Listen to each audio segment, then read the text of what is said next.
Hablaremos hoy, en homenaje al público presente, de Leopold von Sacher-Masoch. ¿Ustedes preguntarán quién es? Ya vamos. Sí, ya vamos a ver. Ya vamos a ver. Estoy tratando de hacer la relación entre el público. Bueno, Leopold von Sacher-Masoch nació en Galicia, no en Galicia, sino en Galicia, que era una región de los es una región de los Cárpatos, siempre muy disputada por distintos países.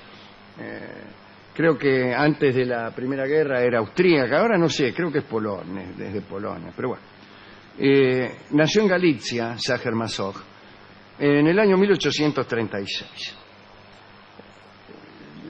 Lo primero que le pasó a este muchacho, lo primero de lo que se tiene memoria, son las historias tenebrosas y sangrientas que le contaba su nodriza, Hanscha. Eran cuentos cuyos protagonistas eran Iván el Terrible, o la zarina negra de Jalix, o Casimiro III llamado el Grande, y su tiránica concubina Esther. Todas historias repletas de crueldad y de tormentos, en las que casi siempre el torturador era una mujer dominante y lasciva, y el torturado era un hombre víctima de sus sentimientos. Durante la infancia de Leopold, su padre fue jefe de la policía de Lemberg, en la capital de Galicia, ¿no? Y contribuyó también a la educación violenta de su hijo con las historias que contaba en la casa luego de sangrientas jornadas de trabajo. Siempre las historias que contaban eran así. En 1848, durante el llamado año de las revoluciones, el padre de Leopold fue trasladado a Praga. Y allí, Leopold, que tenía 12 años, pudo contemplar las revueltas de la ciudad y participó en los puestos de enfermería levantados para curar a los heridos, principalmente a los obreros de los primeros talleres, que eran algo así como sindicatos también. De su abuelo, Heinrich, Leopold había heredado el arte de construir marionetas.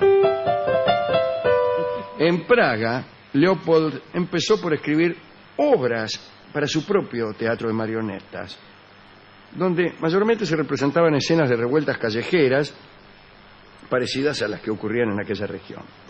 Estas obras estaban pobladas de escenas de ejecuciones y de martirios, en las que el personaje principal era siempre prisionero de algún ser inexorable y demoníaco. Después de vivir algún tiempo en Praga, Leopold se trasladó con su familia a Graz, en el sur de Austria. Los Sacher-Masoch se movían entre lo más encumbrado de la sociedad. Leopold era su orgullo.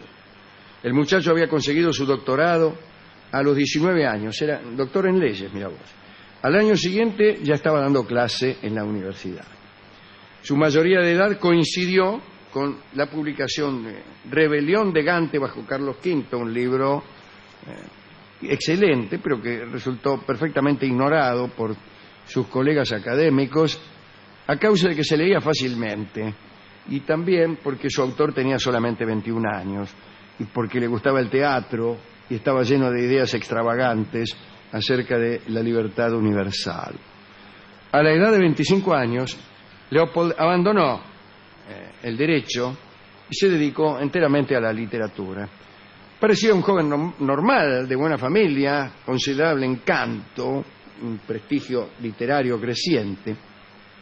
Sin embargo, en su imaginación, a la hora de escribir, no aparecían los civilizados austríacos que veía cada día, sino, como él mismo dijo, un remolino de emociones primitivas, poco discernibles, que te llevan a crear personajes gozosamente humillados.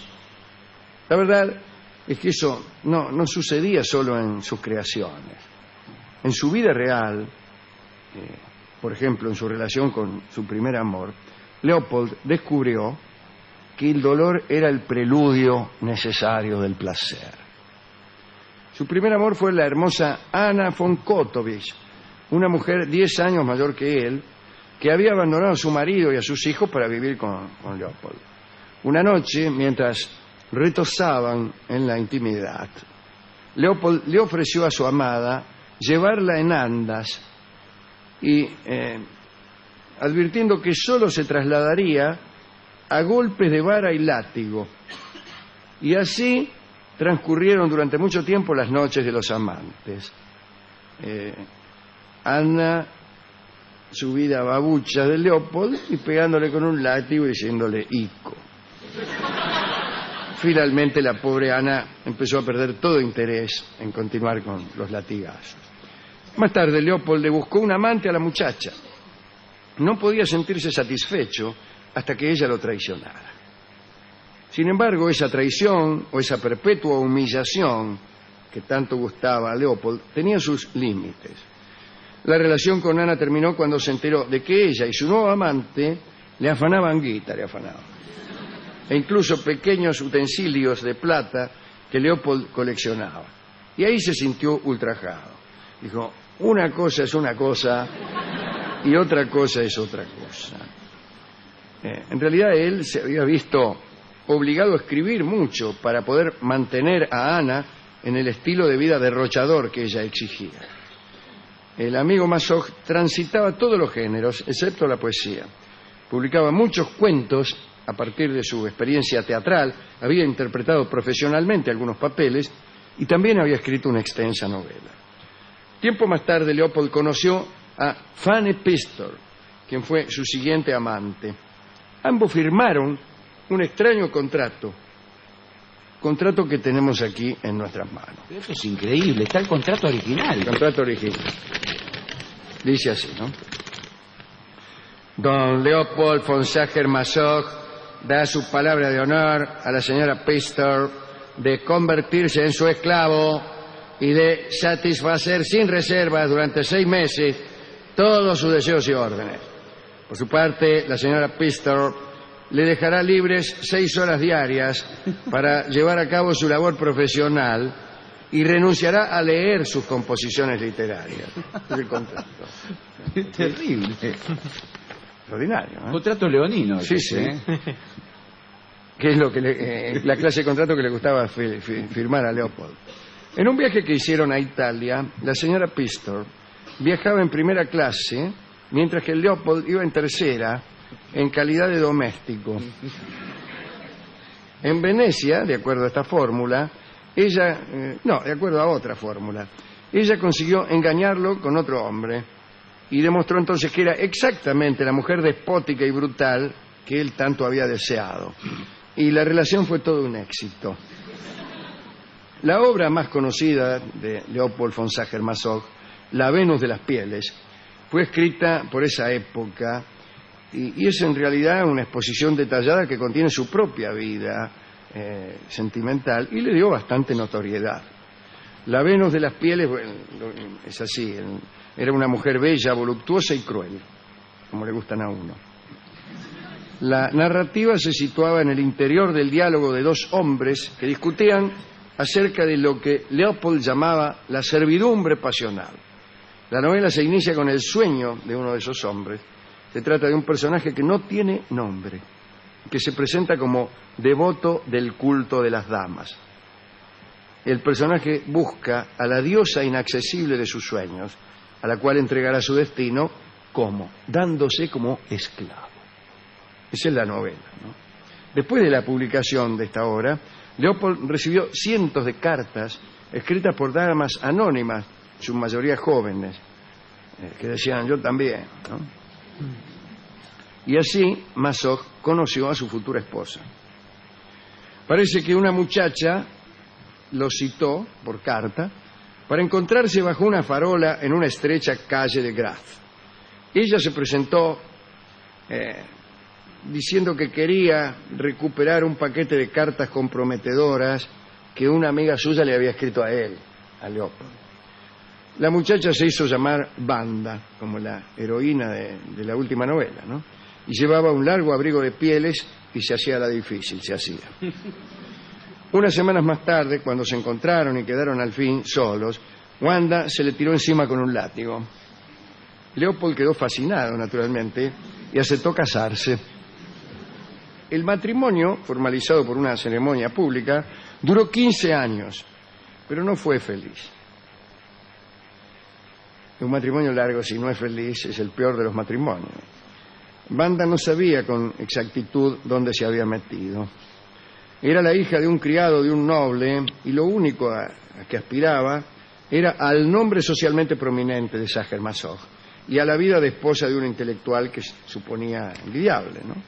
No había previsto que este intelectual le pediría, qué sé yo, por ejemplo, que lo azotara cada día con un látigo con clavos o le insistía a veces en que saliera a buscar algún amante. Finalmente consiguió un amante, un señor Armand, que se la llevó. ¿Lo abandonó? Lo abandonó, o sea, consiguió un amante pero se fue. Mientras tanto Leopold continuó escribiendo. Hoy en día se lo lee poco, fue un personaje sin embargo importantísimo en su época. Leopold vivió en últimos años con una joven alemana llamada Hulda Meister. Se casaron y ella lo cuidó cuando su mente empezó a fallar, cuando la mente de Leopold, porque algunas te cuidan cuando la mente de ellas empieza a fallar. Al final Hulda hizo que se lo llevaran en secreto a un manicomio, claro, de Querusa. Le dijo, vengan y llévenselo al manicomio, pero nada de, lo llevan al manicomio. No. Despacito, venga por acá.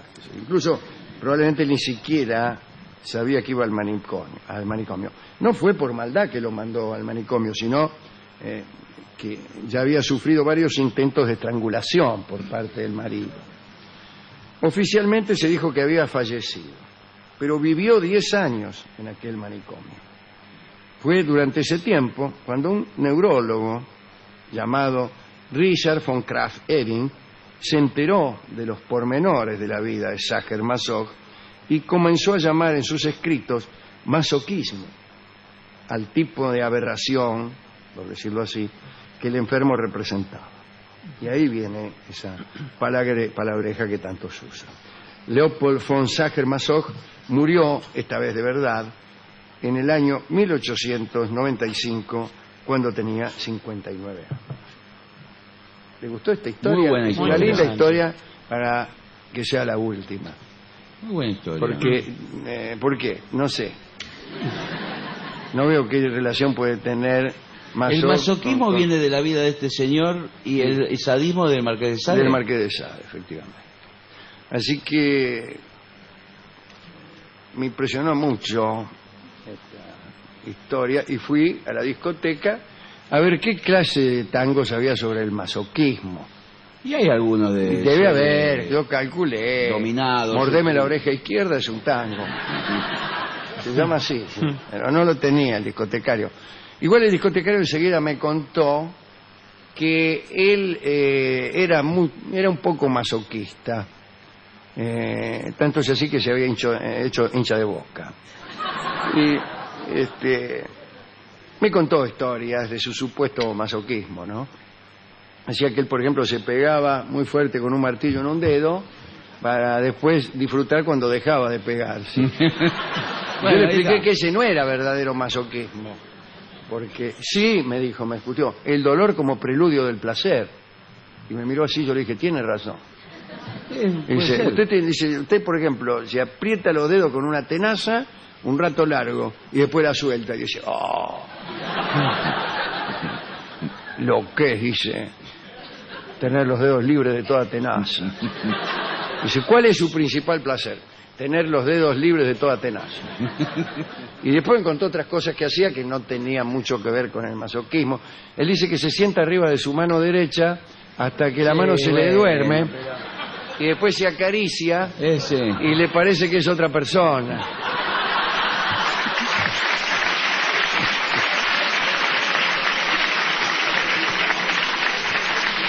¿Y le dio un disco o no le dio nada? No me dio nada. Así que tuve que recurrir a un disco nuestro. Ajá. Y vamos a escuchar el tango Esclavo. Está muy bien. Ese era el ofrecimiento de Masoch a sus mujeres. Se ofrecía como esclavo. E incluso en el contrato ese, que hemos leído aquí en su forma original, aparecía claramente la palabra esclavo. Esclavo es un tango que se ha escrito en conmemoración de aquel contrato suscrito por Mazoc, Ah, no sabía. eso. pero esto se disimula. Todos disimularon cuando lo llevaron al manicomio, disimularon cuando murió y ahora disimulan cuando le escriben un tango y se lo dedican. Todo un gran disimulo. Imagínense, todo esto del masoquismo está siempre oculto por la familia. Sí, pero- Está fulano, el masoquista. No, fulano no es masoquista. Sí, pero está no demasiado. está Pero dice disimulado. algo, la letra dice algo de masoquismo. Nada, Y entonces, no dice señor, absolutamente nada. Pero justamente ahí es donde se demuestra todo. Escucharemos este tango que he cantado junto al cuarteto de cuerdas y al piano de Federico Mizrahi. Adelante, por favor.